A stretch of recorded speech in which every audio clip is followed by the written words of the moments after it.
এখানে রেসিডেন্সিয়াল বিল্ডিংয়ের G+1 first ফ্লোরে রুফ কাস্টিং চলছে।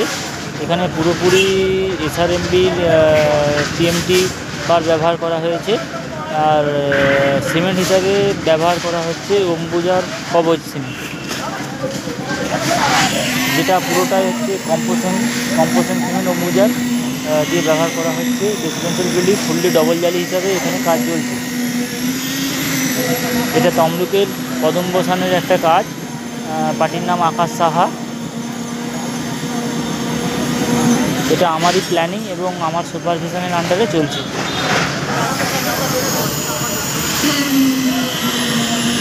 তো এখানে দেখুন একটা ডাইনিং হল লেন্থ আছে বলে বেশি, সেখানে আমরা কি করেছি, একটা ওই কনসিল রুম এখানে ব্যবহার করেছি।